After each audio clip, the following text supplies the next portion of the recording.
कैसे हैं आप। मैं गौरव स्वागत करता हूं आप सबों का आपके इस चैनल AEPS पर।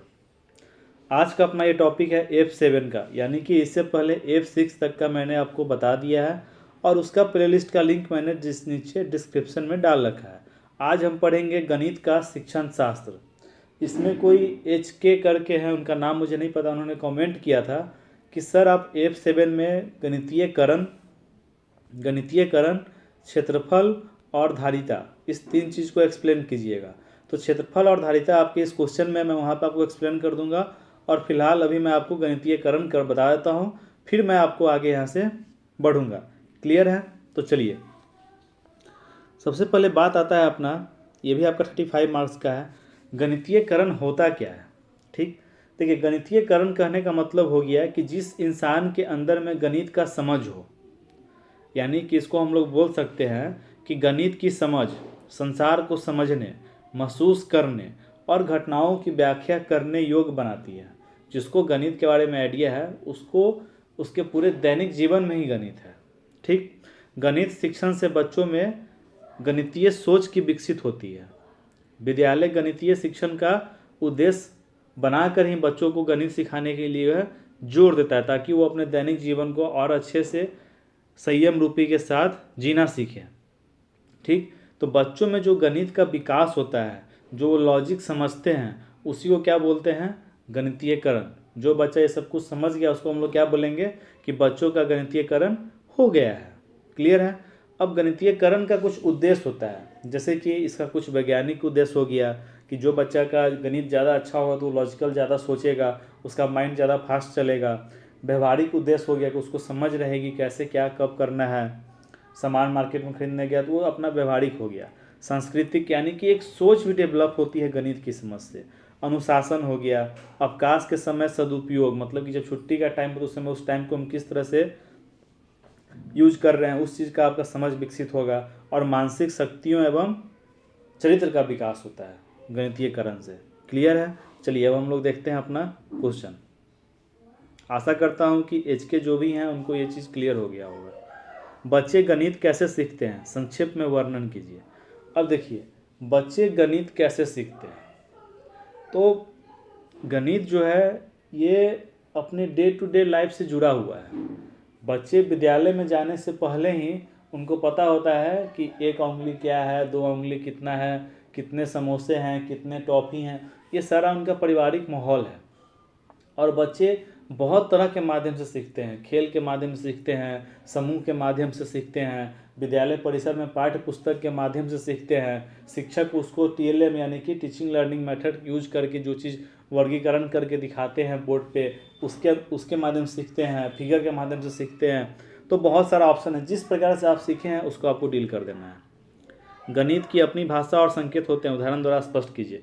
बिल्कुल होते हैं, जैसे कि मान के चलिए आपने सिखाया कि जोड़ना है। ठीक, अब आप क्या कीजिएगा कि जोड़ के लिए बच्चे को क्या बोलिएगा कि जोड़ का संकेत है, ये घटाव का है, ये गुना का है, ये भाग का है। इसी चीज़ को आपको एक्सप्लेन कर देना है उदाहरण देकर। क्लियर है? उसके बाद है गणित सीखने की प्रक्रिया में बच्चों के अनुभव को महत्व दिया जाना क्यों आवश्यक है। तो मैंने जस्ट अभी आपको बताया है कि बच्चा अपने घर, अपने परिवार, अपने समुदाय से ही सीख कर आता है कि पहले से उसको एक गिनती की समझ होती है, आगे कौन है, पीछे क्या हो गया, बगल में क्या है, कितने सामान है, मतलब कि एक, अब बोलिए है कि भाई कितना पेड़ है तो बता देगा आपको कि 2 पेड़ है, 3 समोसा है, 4 टॉफ़ी है, इस तरह से। तो ये समझ उनका पहले से विकसित होता है। तो उस चीज़ को हम लोगों को सम्मान देना चाहिए और उनके उस अनुभव का यूज करना चाहिए। बोर्ड पर पेड़ का पिक्चर बनाकर, टॉफ़ी का पिक्चर बनाकर, ईटा पत्थर का टुकड़ा दिखाकर, इस तरह से उसको गिनती की समझ विकसित करनी चाहिए। अपनी कक्षा में भाग करने की समझ का विकास किस प्रकार करेंगे, उदाहरण सहित समझाइए। अब देखिए, भाग क्या होता है? भाग का मतलब हुआ बंटवारा कर देना। अब आपने जिस प्रकार से भाग सीखा, यानी कि अगर हम लोग 8 को 2 से भाग दे रहे हैं तो हम लोग क्या बोल सकते हैं कि 8 का हमको ऐसा टुकड़ा करना है कि मान लो कि 8 को समान है, उसको 4 जगह बांटना है। तो हम लोग क्या करेंगे, तो बच्चा आपको बोलेगा कि दूधू को हम लोग दे देंगे। तो उस चीज़ को आपको भाग के माध्यम से बताना है कि ये भाग का सिंबल होता है, इस प्रकार से हम लोग भाग देंगे तो इसके गुना में इतने बार में आएगा, फिर उसको जोड़ के अनुसार, उसको घटाव के अनुसार, इस तरह से आपको बताना है। क्लियर है? और वही उदाहरण आपको लिखना भी है। एक है मुरारी क्या उनका नाम मैं मिस कर रहा हूँ, उन्होंने पूछा था कितने पेज मिलते हैं।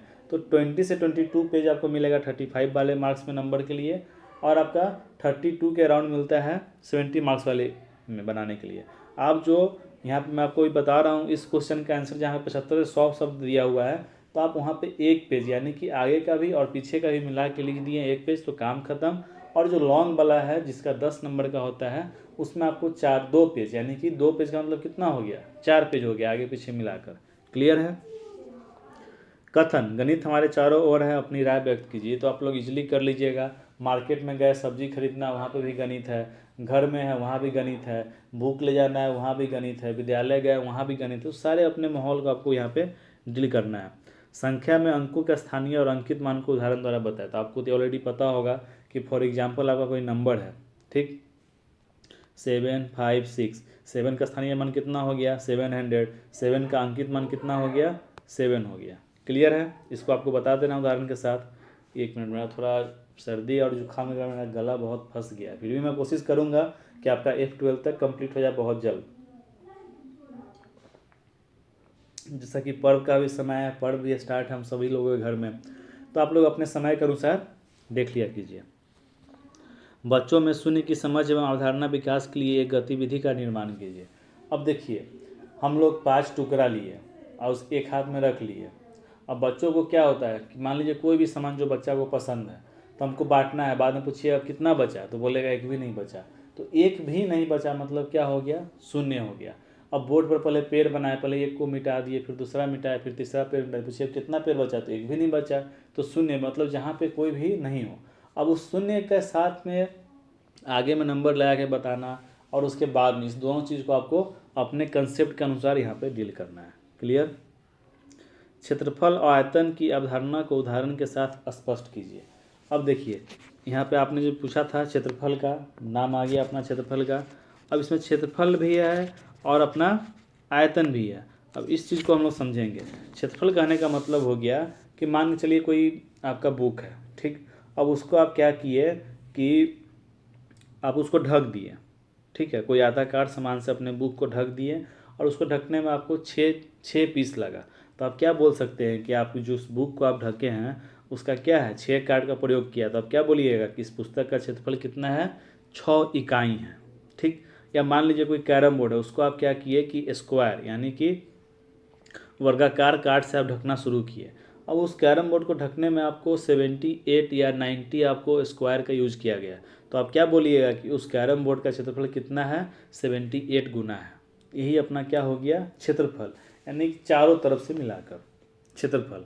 या यदि मान लीजिए आपको इसमें सबसे आसान क्या होता है, सर्कल बोल दिया, और कोई टेबल पर आपने सर्कल से ढकना शुरू किया, ठीक। तो सर्कल तो हर जगह आप रखते चले गए, सर्कल टेबल पर रखते चले गए, तो लास्टली आप क्या बोल सकते हैं, उससे निष्कर्ष आपका क्या निकलेगा कि 2 वृत्त आकार के कार्ड के बीच का जगह क्या होता है। मान लीजिए कि 2 सर्कल आप रखिएगा, तो बीच में तो कुछ ना कुछ तो जगह बचेगा, जगह खाली छूट जाता है, एवं किनारे भी 2 वृत्तों के बीच का जगह छूट जाता है। तो उस चीज़ में आपको वहाँ पे क्षेत्रफल निकाल के दिखाना रहता है। क्लियर है। तो अपने अकॉर्डिंग क्षेत्रफल को डील करना है, जो बच्चे समझ जाएं। बच्चे आप मान के चलिए ना कि आपको किसी एकदम छोटे से बच्चे को बताना है कि क्षेत्रफल क्या होता है, तो उसको ब्लैक बोर्ड हो गया, उस पर क्या कीजिएगा कि एक ठो पेज का स्क्वायर साइज का पेज को रख के वहाँ पे ढक दीजिए। अब चाहे उस पर ब्लैक बोर्ड पे चौक से ही बना दीजिए। मान लीजिए कि 10 स्क्वायर बनाया और आपका ब्लैक बोर्ड ढक गया, तो आप क्या बोलिएगा, इसका क्षेत्रफल कितना है, 10 इकाई है। क्लियर। बार बार जोड़ की क्रिया गुना है, उदाहरण देकर स्पष्ट कीजिए। अब ये तो एकदम बात सही है। मान लीजिए कि आपने ऐसे 2 लिखा, ठीक, उसके बाद आपने 2 + 2 लिखा, तो क्या हो गया, 4। मगर 2 × 2 करेंगे तो 4, 3 बार 2 लिख के जोड़ेंगे तो 6, और 2 में 3 से गुना करेंगे तो 6। यानी कि कोई भी टेबल बार बार जोड़ करते हैं तो इसी उदाहरण को आपको यहाँ पे लिख देना है। गणित सीखना केवल गणना करना नहीं है, इस कथन के संबंध में अपनी राय व्यक्त कीजिए। मैंने अभी आपको बताया है कि जिसके अंदर में गणितीयकरण की समझ की विकसित हो गया, तो उसका व्यवहारिक, उसका मानसिक, सारा कुछ का विकास होता है। उसी चीज़ को आपको यहाँ पे डील करना है। प्रारंभिक कक्षा में प्रारंभिक कक्षा में गणित की किन किन अवधारणाओं को ध्यान में रखना आवश्यक है, वर्णन कीजिए। प्रारंभिक कक्षा में आपको बताना है, तो बच्चों को वर्गीकरण करने आना चाहिए, एकत्र करने आना चाहिए, बांटना आना चाहिए, सजाना आना चाहिए, आंकड़ों का संग्रह आना चाहिए, ये सारा चीज़ उनको ध्यान में होगा, तभी वो जाकर गणित की अवधारणाओं का विकास करेंगे। इसको आपको यहाँ पे डील करना है। निम्नलिखित में से किन्हीं 2 पर टिप्पणी लिखें। इसमें भी एक लोग क्वेश्चन पूछ रहे, देखिए इसमें क्या है कि 6, 7 में से किसी एक का आपको जवाब देना है। क्लियर है। आंकड़ों का प्रबंधन, आंकड़ा कहने का मतलब हो गया, आपको याद होगा जब आप लोग डाटा मैनेजमेंट बनाते होगा तो उसमें नहीं इस तरह से 2, 3, 4 करके इसको ऐसे मिला दिया तो कितना हो गया 5। इसको क्या बोलते हैं, टैली या मिलान चिन्ह भी बोलते हैं। तो यही आपका आंकड़ों का प्रबंधन हो गया। मतलब कि 10 फूल है उसको आप लोग किस प्रकार से लिख रहे हैं, स्टैटिक्स सांख्यिकी जिसको आप लोग बोलते हैं, इस चीज़ को आपको यहाँ पे बताना है। मानक इकाई हो गया। अब मानक इकाई में आपको जितना भी तरह का आपके अंदर में आपको पता हो, घन का, घनाभ का, आयत का, वृत्त का, सब का आप मानक इकाई यहाँ पर लिख सकते हैं। क्लियर है। धारिता, धारिता आप में से एक लोगों ने पूछा था, वही HKG। तो देखिए धारिता कहने का मतलब हो गया कि किसी बर्तन की धारिता का अर्थ क्या हुआ कि उसमें कितना सामान अट सकता है, चाहे वो तेल हो या नमक हो या रेत हो। ठीक। अब धारिता को हम लोग मापने के लिए कौन सा इकाई का यूज करते हैं, तो लीटर का यूज करते हैं। उसमें 1 लीटर में कितना होता है उसको आपको लिख देना, कितना मिलीलीटर होता है। मतलब कि अगर मान लीजिए 1 लीटर इक्वल टू 1000 मिलीलीटर, तो इस चीज़ को आपको एक्सप्लेन करना। अगर आपको फिगर बनाने का मन करेगा तो एक फिगर भी बना दीजिएगा, बाल्टी का, डब्बा का, कोई भी चीज़ का फिगर बना दीजिएगा और वहाँ पर आप एक्सप्लेन कर सकते हैं। तो ये था आपका F7 का।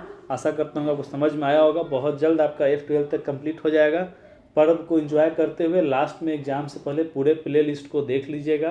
मैंने बना दिया है 2019-21 के नाम से, पूरा देख के आपका सारा एग्ज़ाम अच्छा जाएगा।